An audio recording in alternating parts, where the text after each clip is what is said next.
কবি শামসুর রহমানের লেখা অথচ দরজা থেকে।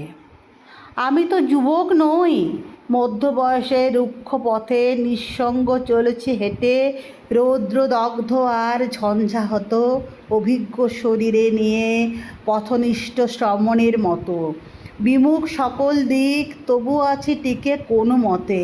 কেটেছে আমার দিন পথের কিনারে বৃক্ষ মূলে, বসে গান শুনে গোত্রহীন কোনো একলা পাখির আলো জ্বলা কুটিরের খোঁজে ভুলি কামড় ক্লান্তির।